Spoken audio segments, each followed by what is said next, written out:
Thank you for tuning into the Chappell Real Estate Show. This is episode number 7. Welcome to the Chappell Real Estate Show, your source for the latest real estate information so you can buy, sell, and invest with the best in Texas. Whether you're a first-time buyer, a current homeowner, or a seasoned investor, you've come to the right place. We're here to simplify all things real estate so you can achieve your goals of property ownership with your hosts, Daniel and Roger Chappell. Good morning, everyone, and thank you for tuning in to the Chappell Real Estate Show, your source for the latest real estate information so that you can buy, sell, and invest with the best. I'm your host, Daniel Chappell. And I'm your co-host, Roger Chappell. I want to thank everybody for joining us this morning, or this week, actually. And Lord knows when you're actually going to listen to it. But as you all know, the state of Texas experienced a winter storm this week, like proportions none of us have seen in many, many, many years, over 3 decades to be exact. And as Southerners, most of us are not used to this kind of weather. So you folks that live up north, I get it. I understand. I've been in that weather up north, which is why I chose to live in Texas. So that weather made its way down here, and it made for a very interesting week. And as many of you know, I was unable to join last week because of Winter Storm Uri, as it is now named. Wow, yeah.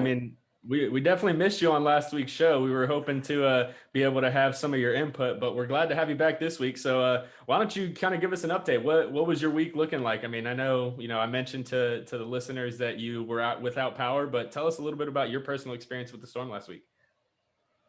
Well, it's funny. On Sunday, the first part of the winter weather started on Saturday. But it wasn't too bad. We had a little bit of ice and some snow and stuff like that. So, I mean, truly it wasn't that bad. So I went and actually showed some properties on Sunday morning. And by Sunday afternoon, around 3 o'clock here at the house, we had no more power. And as many of you don't know, Daniel and I have our offices in our own respective homes. So, especially because of COVID. So anyway, I had no power. We also ran out of gas. We're in a neighborhood that is community propane. What that means is we've got a propane farm that the gas company fills with gas on a regular basis. However, they were unable to get out here due to the inclement weather. So we ran out of gas. So we had no gas, we had no power, and boy, did it get cold. I mean, it got really bitter cold inside the house. Your mom and I are wearing multiple layers. And then the snow and the ice just kept coming. It wouldn't stop. We wound up with about 6.5 inches of snow here at the house, which is, I've never seen that amount of snow in Texas. I know it's happened, but not while I've been here. So, and I've been in Texas over 50 years. So, yeah, it was challenging.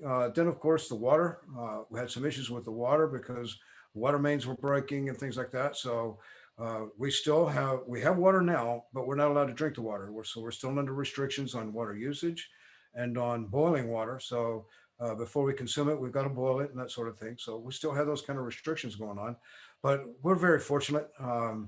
That's we lived a little bit uncomfortable for a little while. I put a fire in the fireplace, which I'd never used.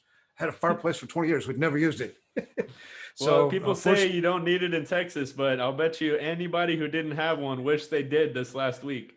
One of my neighbors made mention of that fact. He has one in his backyard, in his back patio. It's a gorgeous thing. He said, but it was completely useless to me. He didn't have one in the house. He said, I wasn't about to start a fire and go sit in 10-degree weather. So no, not a chance. Yeah, no way. That's too funny.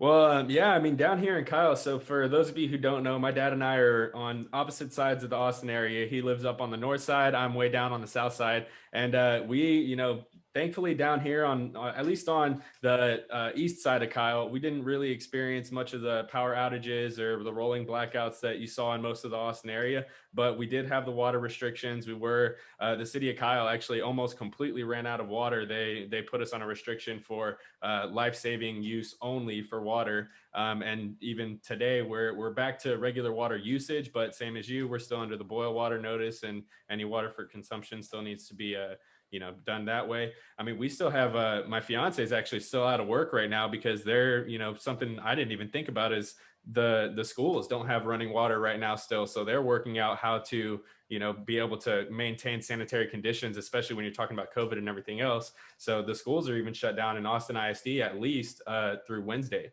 So just kind of other things that you don't really think about when this kind of inclement weather happens, especially down here, like you mentioned, us Southerners, we don't know how to handle this stuff from many different perspectives on a personal aspect, but also when it comes to your property and everything else. So that's kind of what we're here to talk to you guys about today, so that next time, if this does happen again, we can be a little bit more prepared for it, kind of have a little bit more know-how and some of the things that we can do to get ahead of the game. So Dad, we mentioned this in last week's episode. One of the biggest things that I learned from you was the 7 P's: prior proper planning prevents piss poor performance. So let's kind of dive into that. What are some of the things that Southerners, or not even just Southerners, but anybody can do to prepare for this kind of inclement weather if you know that there's going to be freezing temperatures in your area? As you and I mentioned in a previous episode about the 7 P's, prior proper planning prevents piss poor performance. It's very simple. It's something I picked up long before I joined the Marine Corps, but it's something that we also talked about a lot in the Marine Corps. So prior proper planning, it's literally, you've got to plan before the event strikes. And the planning, we're going to get more into detail here in just a few minutes. Things to prepare for, hopefully with the experience that your mom and I went through, and to a lesser extent you yourself, will be able to provide some value to our listeners that they can use for some time in the future. Awesome. Yeah.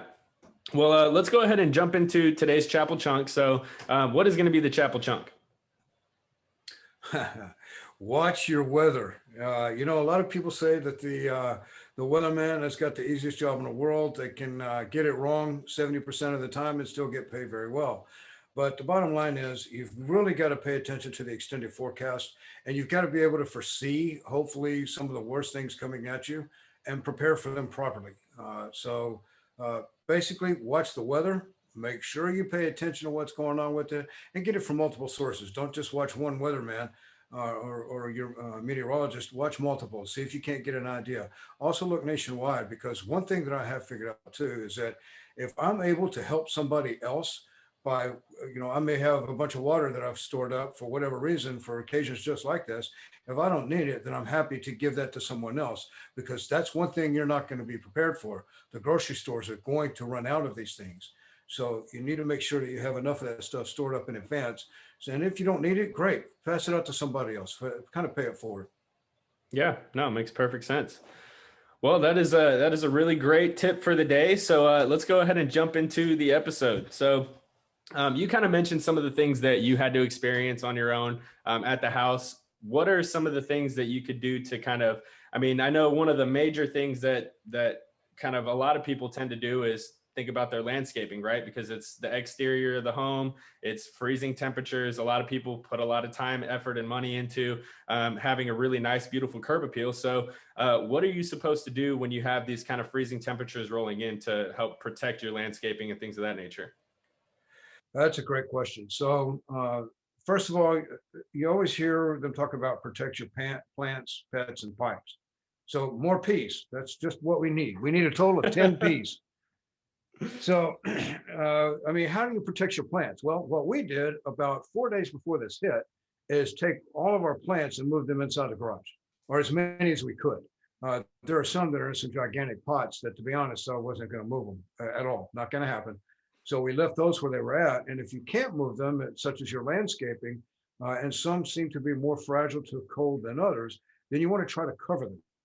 And then it depends on what kind of precipitation you're going to get as to how you're going to cover them. So a lot of times people will use either burlap or maybe a sheet, some sort of cloth to cover them up, which allows the plant to breathe. What we did is, in addition to that, with 2 of our potted plants, we also used plastic bags. Because of where they were at, I knew that they were going to get a lot of this precipitation directly on them because the wind was coming out of the north. So I wanted to make sure that I covered them to the degree that they wouldn't actually get ice. They would probably freeze, but I didn't want them to be covered with ice. And that worked to some extent, but the plant still froze. So some things you just can't avoid, and that's kind of where we're at on that. With your pets, of course, my dogs are inside dogs predominantly anyway. So that wasn't a big worry. But if you've got animals, and I have a friend of mine who has horses, And one of the things that happened with them is the troughs where the horses would drink water froze over with ice about 2 inches thick. Well, the horses couldn't get to the water. In addition, he couldn't get out to the farm to be able to bust that ice up so that the horses could drink water. So he had to reach out to one of his neighbors who was out there. Mind you, in this particular area, the neighbor's a quarter mile away, whereas he was in Houston 2.5 hours away. So he was able to reach one of his neighbors, and they were able to go over and corral the horses and be able to provide water and feed for the horses. But his house went to the wayside. So when he finally was able to get out there, he had a lot of damage that he had to deal with on things that he was unable to prepare for before. And to be honest with you, it was lack of prior planning on his part. And he's readily admitted that. So, but when it comes to pets, please do everything you can to try to protect them as well. As far as pipes are a big deal. And everybody keeps talking about, or I keep hearing, well, I'm not sure how to protect my pipes. Well, I can tell you from firsthand experience, you can go all out and do everything you can to prepare your pipes. The trouble is that in Texas, we don't have that kind of weather like they do up in the north. So the homes up in the north are built a little bit differently. So the pipes are even more insulated than they are here in Texas. So, and there's nothing that you can do about that. These pipes are run through the walls. And I mean, there's just nothing you can do to protect some of those pipes. And we're not talking about just freezing temperatures here. We're talking temperatures with wind chills below zero. That's the kind of cold that we're talking about here in Texas. We're not accustomed to, and our homes are not built for that. So any exposed pipes, you want to try to insulate them as best as you can. Sometimes I have that foam insulation. And I'm telling you, now that this storm has already passed, when the springtime hits, that's the perfect time to go ahead and winterize your home because the material is available. Go ahead and take it and, over insulate. There's nothing wrong with that. Put a couple of things of insulation around these pipes, these exposed pipes, and then wrap them up with tape. So that way they're very well protected. And you're probably going to have to do that every couple of years anyway, because the stuff does degrade over time. And you're probably going to want to check that at least every other year. I would suggest every year. When you have your air conditioner or your heater serviced, go ahead and check your pipes. That's just a good time to remember that. When it comes to pipes up in the attics, again, here in Texas, we're not used to this kind of cold. Those pipes were exposed, and that's where we're seeing most of the damage that has occurred. So if you have a chance where you can protect those pipes, that's great. They've got a new material out now. I say new within the last 7-8 years. It's called PEX. PEX is not PVC or copper or any of these other metals that have been used in the past. PEX is very flexible. It's some sort of a composite similar to plastic. I say similar because I don't know what it's actually made from, but it expands and contracts much better than what PVC does. So if you have the wherewithal and the finances available to do that, you might want to consider replacing all the metal pipes with this PEX stuff. Your mom and I have done that with one of our rental properties. And the only reason we did it then is because we had so many other plumbing issues. We decided just to replace all of the plumbing because it's a very extensive job to do that. But if you can do that, that's probably the best way to go. But it'll probably be another 30, 40 years before we have another storm like this. So is it really worth it to spend that kind of money? That's a decision for the owner to make. Absolutely.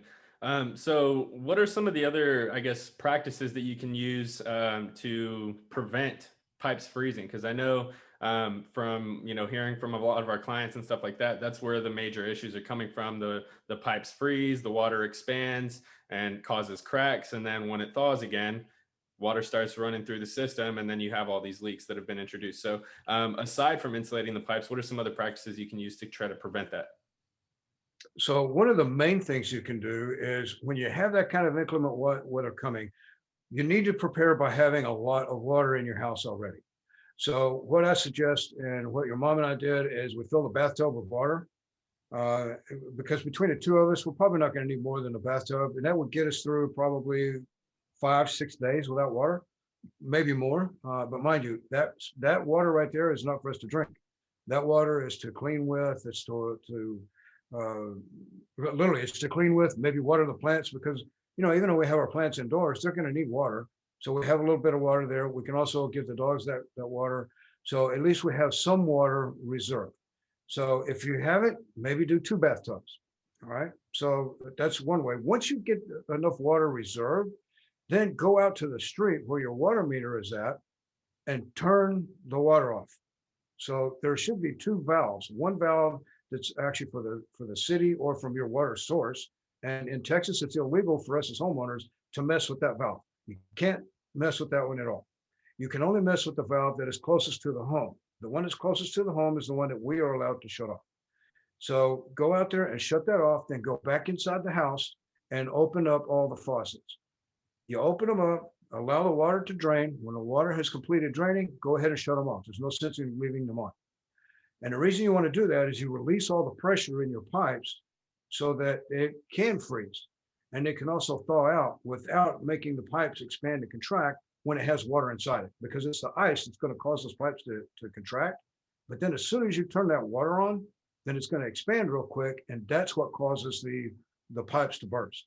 So to prevent that, the best way, shut the water off at the street and then or to the main part of the residence. And for some of you, you may not have a shut off at the street. It may be somewhere in the exterior of the house. That's fine. You've got to know where that water shut off is. So find out where that is, shut that water off, open up your lines inside the house, allow that water to drain. And that should hopefully prevent any major issues once the water turns back on, or And once that's the issue is passed. Yeah, absolutely. And that's a really good tip, because you hear all these different I know, scrolling through social media and things like that, people were seeing all things about dripping your pipes and stuff like that. But that only gets you so far, because what happens when you get to that point where they say, "Hey, it's been too long and now we need to restrict water usage even more." Then you're kind of in a position where, okay, well, what am I supposed to do now? So that what you just mentioned is kind of something that gets you ahead of that game, right? Again, prior proper planning, that's what gets you ahead of the curve. So, well, that's great. That's really good information. So now let's kind of talk about some of the repairs and cleanup. Was there anything else that you wanted to touch on as far as kind of preparing for this stuff? Yes, actually, we haven't even gone over this yet. I mentioned it briefly, but make sure that you have enough canned goods, maybe frozen produce, things of that nature, that you can keep with you. And the only reason I mentioned frozen produce is because when I went to the grocery store yesterday, mind you, we've been above freezing now for 3 days. So we have no more ice or snow left around or anything. So for us, the emergency has passed, so to speak, but it really hasn't, because now the grocery stores have nothing in them. They're empty. You can't get bottled water anywhere. I couldn't get bottled water between here and Houston. That's a 3-hour drive. And I was unable to find bottled water anywhere between. So there's no water to be found. It's funny, I took a picture and sent it to your mom at HEB here locally, and the shelves were empty. There was nothing. They had a lot of meat, but I mean, as far as vegetables and salad and things like that, none of that was there. There's no fruit, no vegetables, no nothing. So with that, you really need to prepare for that ahead of time. So the best way to do that is buy the frozen peas, buy the frozen green beans and the corn and things like that, because those you can actually heat up with very little heat source. So if you've got a fire in your house, the fireplace, you can actually cook on that fireplace if you have to. So, by using these kinds of things, it's easy to store them, and you can store them for long periods of time. Canned veggies and canned goods, things like that, are another way to go. You can buy canned meats and things like that. And I would use these things in emergency situations only. So you have that stuff stored up so that you can eat 2 or 3 days without going hungry. Because honestly, that's what it's going to take. You may have to ration it out depending on how long you're without these utilities.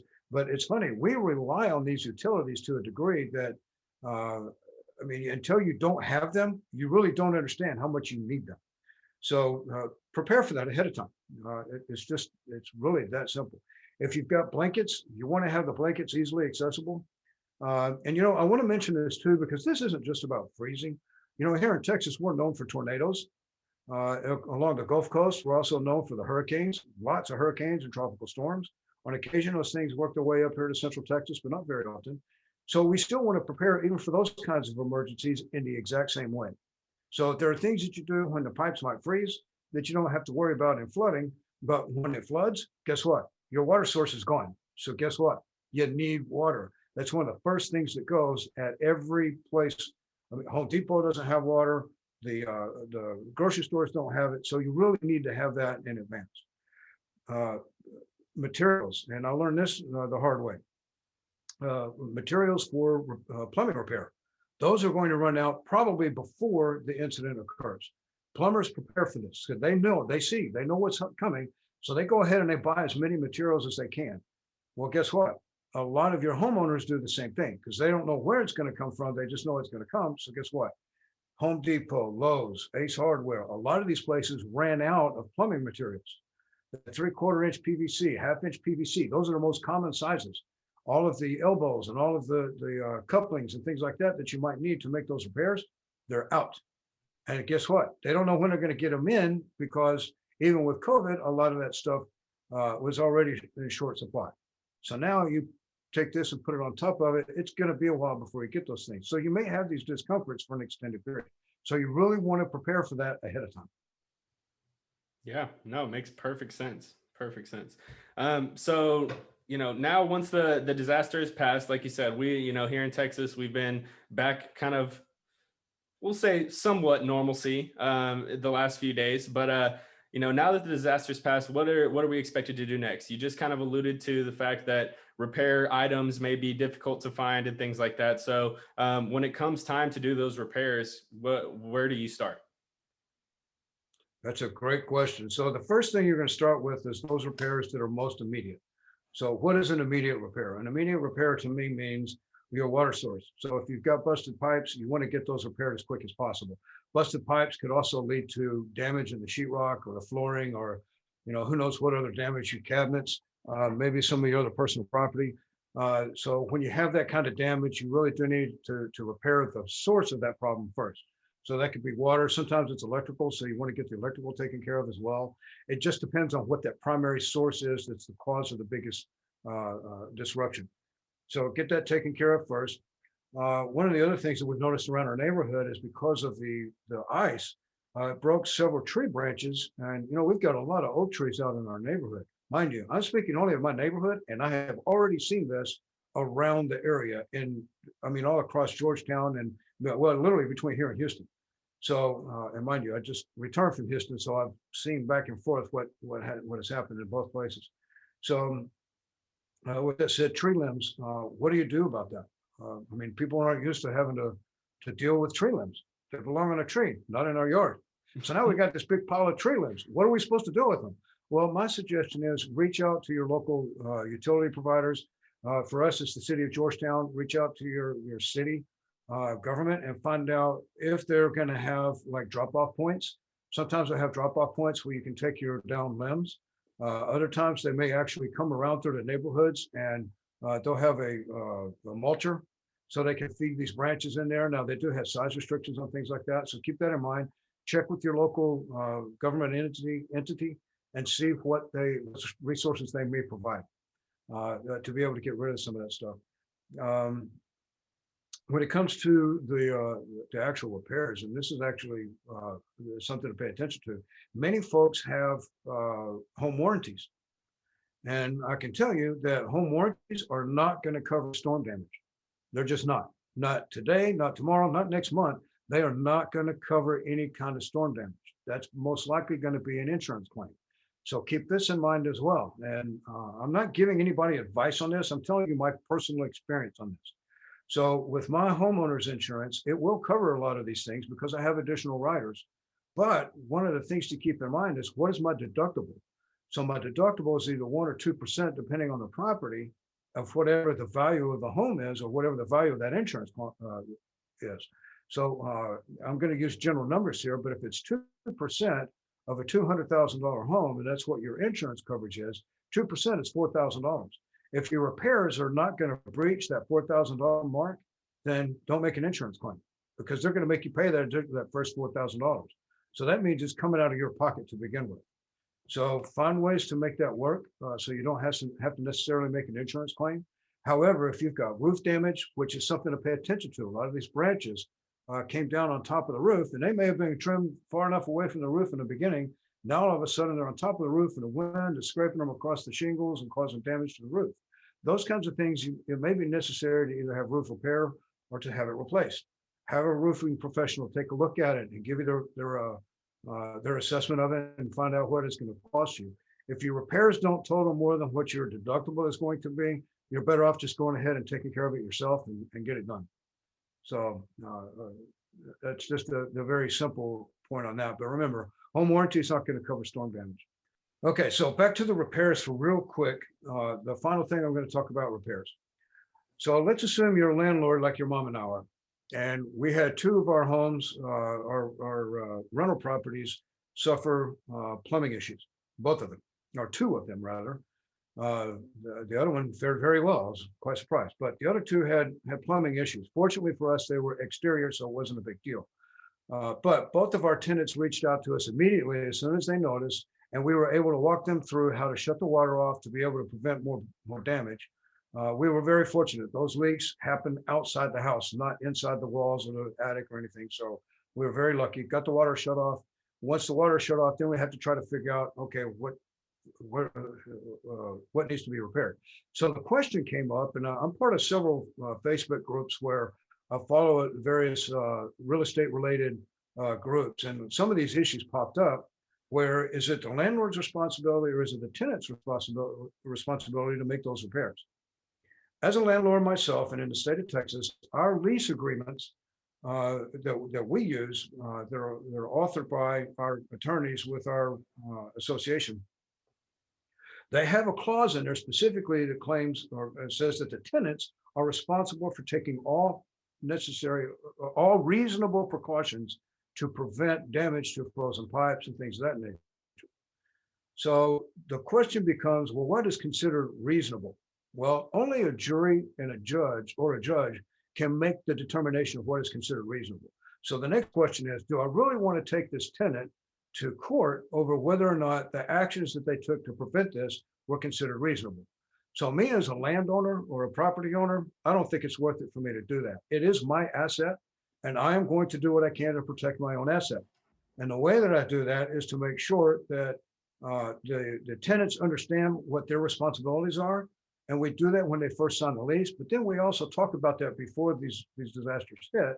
And in my opinion, in both instances, both of my tenants did take what I consider to be reasonable precautions to prevent that damage from occurring. But guess what? Nature is nature, and it's going to cause problems for you sometimes. And as a landlord, I also have the responsibility of keeping funds set aside to mitigate that should it become necessary. So in this particular instance, both instances, your mom and I already had funds in place where we could make those repairs without causing any major issues. And I'm not going to go after my tenants for failure to do something. It just doesn't make sense to me. For me as the property owner, I want to make sure that my property is taken care of, and I can't push that responsibility off on someone else. So for me as the landlord, I think it's best to do that. But again, if you have that kind of an issue and there's a dispute between the landlord and the tenant, I suggest getting an attorney, going over the details in the lease agreement, because every state is different, and make sure that those things have been followed. And if they haven't, then you may have some legal ramifications on both sides to be able to resolve those issues. So I'm not going to advise either way on that. I'm just simply going to refer everybody to their lease agreements and make sure that they understand what their responsibilities are. Yeah. And then absolutely. finally, this issue came up too in one of these other forums, and I wanted to make sure that I mention it here to our listeners, is what happens with landscaping. So I've got a house under contract. I'm the seller. I've got this house under contract. I've got a buyer that's coming in, and then the storm hits and it causes damage to the palm trees around the pool or to various other plants and foliage around the house. But I haven't closed on the property yet, so I still own it, and I still got a buyer out there. Well, now the buyer has said, you know what? These palm trees are dead, so I want them replaced. Where's the responsibility on that? Well, believe it or not, it is actually on the property owner. So if something like that were to happen, it's going to be something that y'all need to work out and negotiate through. But yes, keep in mind, when a buyer is purchasing a property, they're buying it as is. So that means as is without some sort of a storm coming through and causing damage to it. So it's not uncommon to have issues like that happen. You just have to be patient about it. Nature is nature, and we work through it. That's what we do. We try to figure it out. Listen to your real estate professional. They're going to guide you through these kinds of things, or at least they should, and hopefully be able to help you resolve these issues before they become a real major problem. No, and that makes perfect sense. I mean, you put it into perspective, and it may be one of those things where, oh, well, how can I control that? Well, you can't control if your house sets on fire, if a tornado comes through and tears it apart either.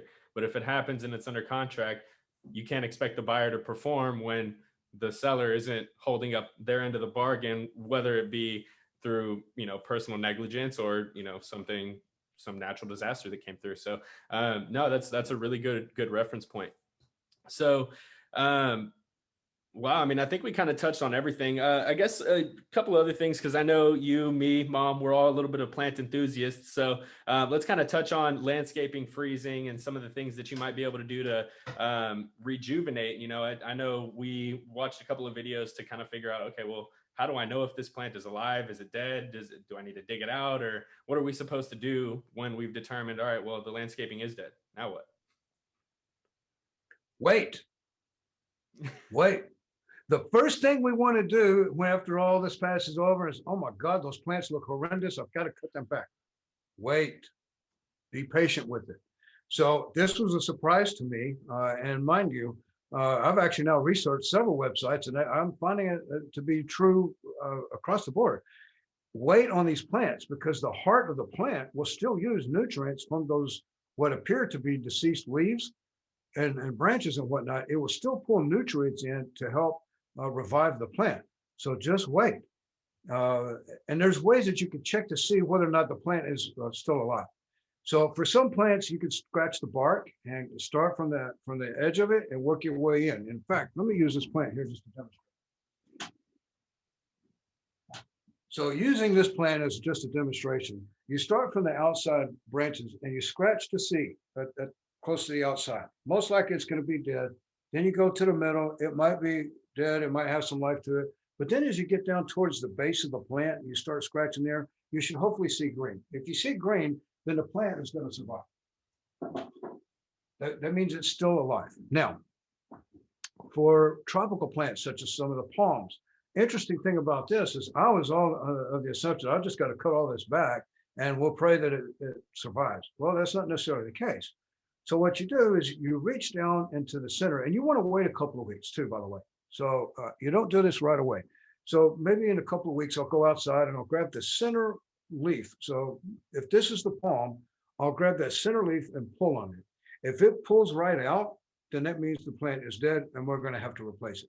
However, if I go to pull on it and it's still hanging on, keep it. Don't mess with it. Leave it just like it is. Don't trim the other branches. Just leave it exactly the way it is. Eventually, you'll see the center will start to grow back out and it will eventually open up. Once it starts to open up, that's when, or you have a good stalk coming out of the center of it, that's when it's okay to go ahead and trim some of those lower palm branches off. So that's various palms. It's not, I have a sago palm that I'm worried about. I mean, it was completely exposed, and I know good and well the exterior of it looks pretty bad. But I have a feeling it's going to survive. I think it's in a really good spot that it'll survive. We shall see. Rose bushes, I'm still doing my research on rose bushes. Your mom and I have a bunch of rose bushes that were exposed. I'm hoping they survive. I honestly don't know if they're going to. I've got a few of them that have the stalks that are really large. I think those will survive. But some of the newer ones, I honestly don't know if they're going to live or not. I hope they do, but we'll find out very shortly. So with those, I haven't determined how soon to actually trim those back. But I think it's going to be another couple of weeks. And then I'll start checking the bark and go all the way down and see, just like on every other plant. And we'll see how far back I've actually got to trim them. But a lot of them I expect to survive. Some of them probably won't. Yeah, I'm a little bit worried about my rose bushes too. We've got a gutter that feeds out right from all that melting snow and ice and everything else, and it all just landed right there in our rose bush garden. So I got my fingers crossed. We'll see how they fare with this nice weather that we've got coming up the next couple of weeks. Well, yeah. Good to know. Well, sorry, go ahead. No, I was just going to say, in Texas, we have a saying that if you don't like the weather in Texas, wait a minute, it'll change. Well, here we are today. The temperature is supposed to be 75. 3 days ago, the high temperature was 20. So, I mean, again, here we are. If you don't like the weather in Texas, just wait a minute. We're done with winter now. We're now into spring. So over the next couple of weeks, it's amazing how quickly the grass is going to recover. The trees will start to bloom again. Everything, all of these things are going to survive. and we'll be right back to normal. In 3 weeks, we'll forget about any of this. Well, we like to call this full spring, right? Because here in mid March, we'll probably have a nice little week before or after spring break where we get a nice little cold weather again. That's that goodbye to Yeah. winter, right? But okay, Yeah. great. So let's go ahead and move on into the last section of the episode. So we've talked a lot about some of the stuff that comes up when you're talking about natural disasters, some of these freezing storms and temperatures that us Texans and Southerners weren't really prepared for. So let's kind of talk about. So the state of Texas declared a national disaster. So at that point, what are some of the things that what are some of the resources that some of these people that may be struggling with repairs and things of that nature, what can they do to get assistance as they move forward through this next phase of repair? Right. So anytime a national disaster strikes, then FEMA will jump in, and FEMA actually provides for those who actually qualify. So not every homeowner will qualify for some of the assistance from FEMA. There's also other assistance from various other sources that from the state, sometimes local governments, things like that. Folks might be able to help. So you need to really take a look at that. Your insurance, if you don't have insurance, then there could be some relief for you through FEMA and some of these other organizations. A lot of these places, you literally have to apply for the relief. But because it's a federal disaster, now resources are available for folks all across the perspective. So just make sure you check with your local government first, your state government, check with FEMA. You may have to apply for these different benefits. And if you qualify, you can get some low or no interest loans to help for some of these repairs. It just depends. I mean, all I can do is direct people to go to their local government first, find out what resources may be available. You could wind up with FEMA where you'll get some financial assistance. The Red Cross as well usually jumps in. They will provide food and water and emergency supplies to different folks. And you'll be surprised how many people really do need this assistance in times like this. So, around Georgetown, I haven't heard of the Red Cross jumping in yet. We've got, our community is such a strong community. There are various places around town that are collecting food and water and things like that to be able to provide to folks who haven't been able to get these things. So it just depends. Reach out locally first, but keep in mind that now federal and state resources are available to help those in need. Awesome. And then, what are some of your personal, I guess, lessons that you have from, I mean, you have a lot of experience as a landlord, as a realtor. So what are some of your personal lessons that you would share with some of our listeners as far as what are some things that they can do to be prepared for these kinds of repairs? Great question. So one of the primary things is, I've mentioned this, I don't know how many times, and I'm going to continue to mention it because it's extremely important. And that is, we are in a relationship business. So not just for our real estate, but for all of our contractors and all the vendors we work with, the other agents on the other side of whatever deal that we're working, this is truly a relationship business. So if we treat it that way, we treat people with respect and dignity, we're going to be able to build up a database of folks that can help whenever we might need it. In addition to that, we also offer help to other folks in need. So one of the first things that I suggest everybody do is make sure that you have contractors in your cell phone ready to reach out to them in a heart and as often as you can. So I've got electricians, I've got plumbers, I've got framers, I've got landscapers, you name it. I've got people in my phone in various places. And mind you, your mom and I own real estate across the state. So we've got contractors in each of these areas. So no matter what happens, we can reach out to folks and hopefully get these issues resolved very quickly. Fortunately for us, in every instance, we've been able to reach somebody that could come out and take care of these problems for us within a matter of hours and not days. So that is extremely important because by doing that and keeping these relationships with these folks, we were able to have our tenants taken care of in no time at all. When in fact now, I mean, like your brother, for example, with his house, it may be a few days before he can even get a plumber out there to take care of his house. Because of the specifically with him, it's the nature of the damage that was done, and it's going to require a professional plumber to come in and mitigate some of that. Whereas some of these other things, we just need a handyman to come out and take care of some of these issues. But with your brothers, it's a little bit different. And we've reached out to several plumbers, and now everybody's busy. Yep. So you want to make sure you have a number of folks in your phone that you can call up that will be able to respond and help with that.